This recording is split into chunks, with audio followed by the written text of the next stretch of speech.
We're small-scale breeders of Buff Orpington chickens, and we've had a tremendous breeding year so far, so let's give you an update.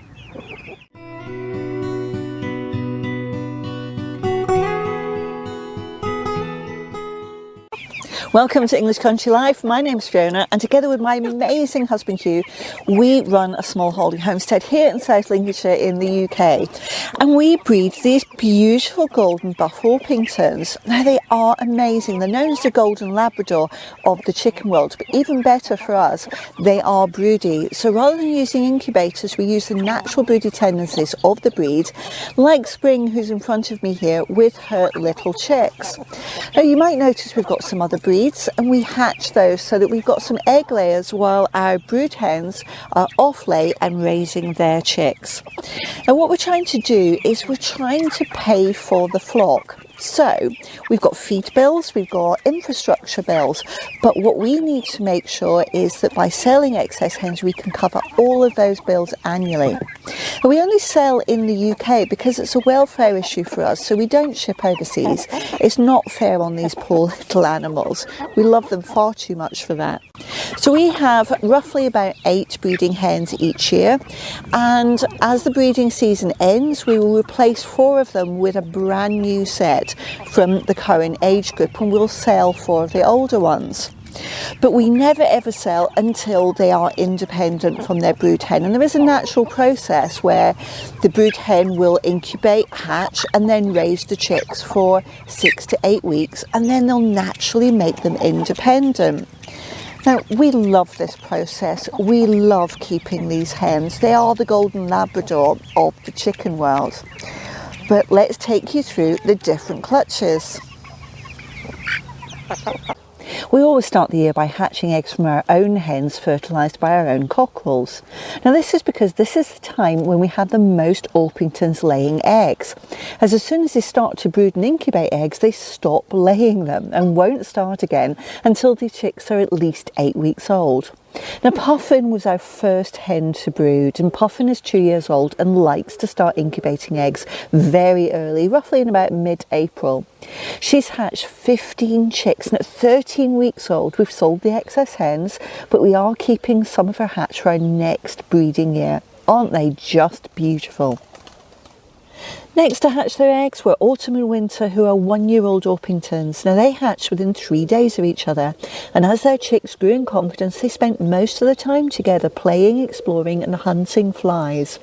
And when Autumn and Winter went back to the main coop where the adults sleep, making their youngsters independent, the chicks all naturally moved in together into the same coop, and they're now 9 weeks old. And some of their hens are already allocated to buyers, but some of them are still available. Summer the Orpington was the first to occupy our new chicker coop, and her youngsters are now 6 weeks old, and in the last few days she's returned to the main coop. But just look at them go.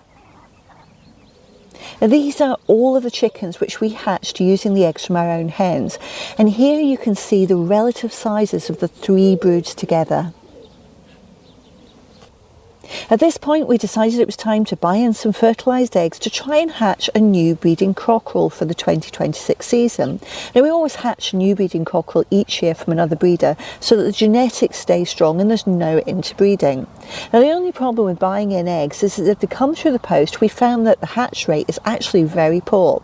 Now, for Spring we bought in 24 eggs, which is far too many for Spring to incubate, so we ran an incubator in parallel, but only 5 of those chicks hatched, but they are incredibly bold and great chicks. We did mention that we've got some non-Orpington hens in our flock so that we still have eggs when the Orpingtons are off lay and raising chicks.